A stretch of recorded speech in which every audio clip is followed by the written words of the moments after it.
listeners, Sharon Horne-Ellstrom here. Welcome to Santa Fun Facts. Instead of doing an idiom today for our Supersize Your Business page, I thought it would be fun, since it's Christmas Eve here in the United States, to do something a little different. So I did a little research and found out under 20, but like 17 or 18 really fun facts about Santa Claus. There's a great article online about it. I had a lot of fun looking it up. But I'm going to just share very briefly what these fun facts are about Santa. Things that I would say the vast majority of these things I did not know. And they did a lot of scientific calculations and things to figure things out. And I'm not going to go into all the details of that because we'd be here for an hour. And instead of doing that, I just want to give a brief summary. And think about Santa Claus. If Santa Claus is a true person, it's up to you to decide. He would be 1,750 years old today. And that's a long time that people have been believing in Santa Claus. Now, Santa's suit, it's interesting, Santa's suit was not always red. It wasn't until, and this is one of the fun facts, he started shilling Coca-Cola in 1931. And I'm trying to see if I've got the artist names of who, magnifying glass, who actually became the artist for Washington Irving. No, that's not it.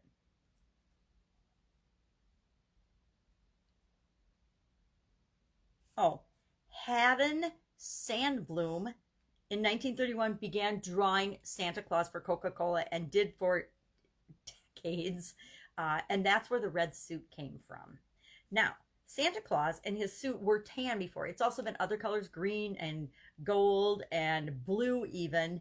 But the red one stuck after Haddon Sundblom started drawing Santa for Coca-Cola, and the Coca-Cola Santa kind of took over everything. It took off, and Santa's suit has been red ever since. His sleigh is probably the fastest vehicle ever made or ever invented, and they gave a bunch of scientific facts about how fast it would have to be to travel to all the children in the world, and they calculated that all out, which I thought was interesting. The nerdy engineer in me thought that was interesting, but for most of us, we don't care. We just know it's an awesome vehicle that's probably better than anything else ever created.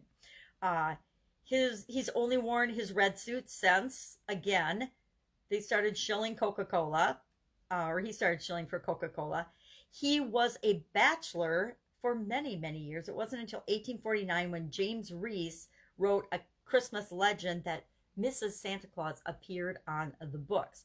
Now, it's interesting, everybody, the resources, on other resources, they said her name was Anya, A-N-N-A, Anya, or Anna, or A-N-Y-A, I can't remember. Anyway, it's supposed to be Anya, but I'm not sure because I think in different stories, she has had different names.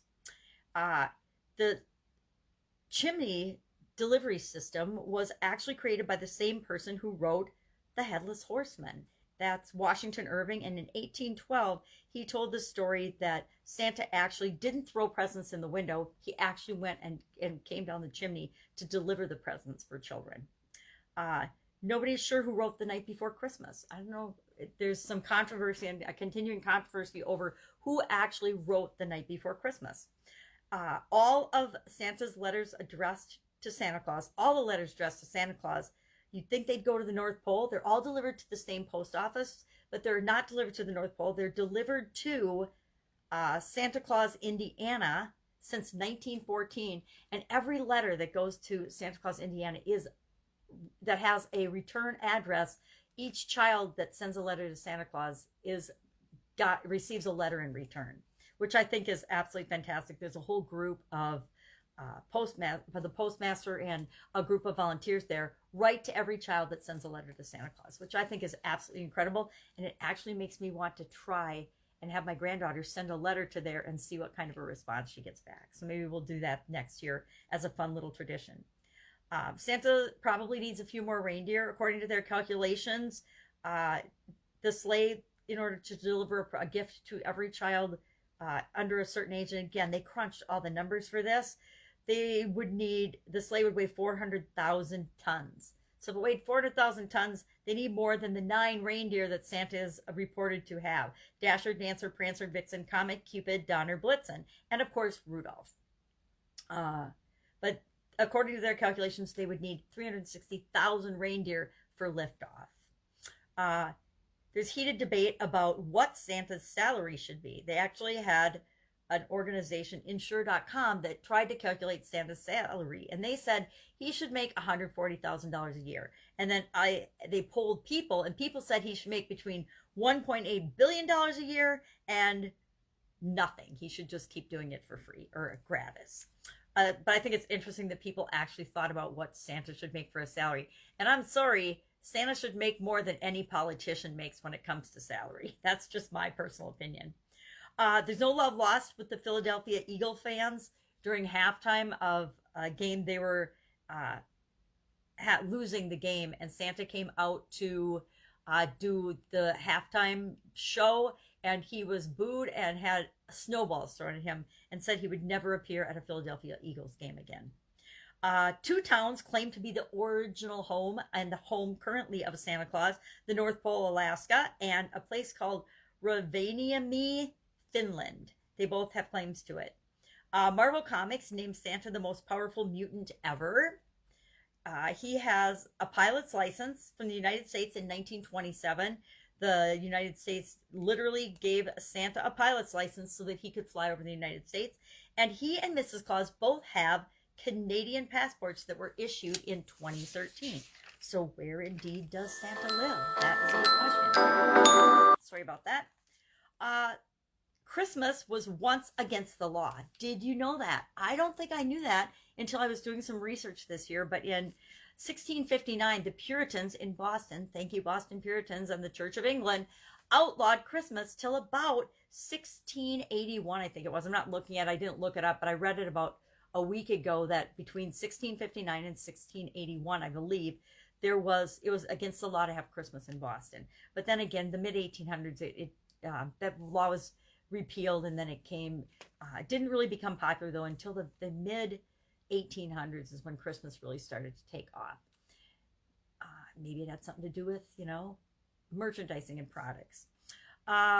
Santa originally delivered money so that, okay, this is a good one.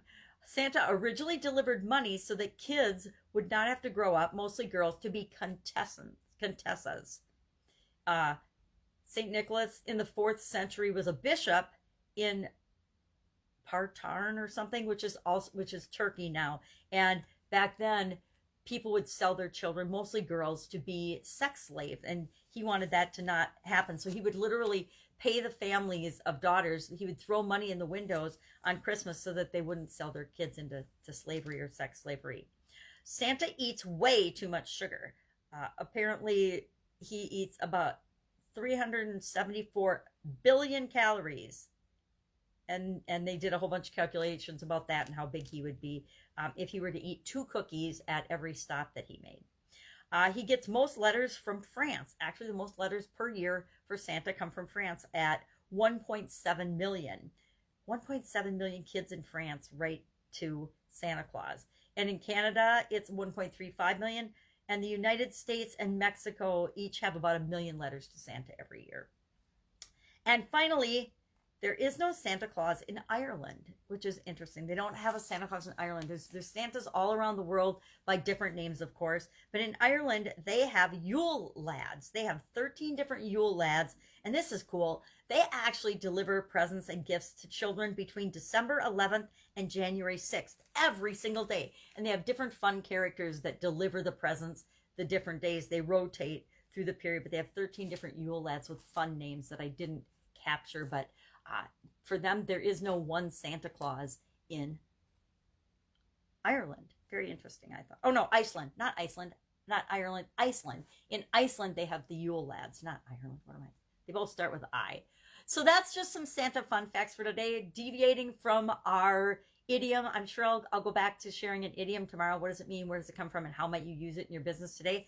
But how might some of these fun facts, or something as incredible as Santa, who has stood the test of time as your brand ambassador, serve you and your business and your customers well? Have an amazing day. I'll be with you tomorrow. Take care. Merry Christmas. Bye.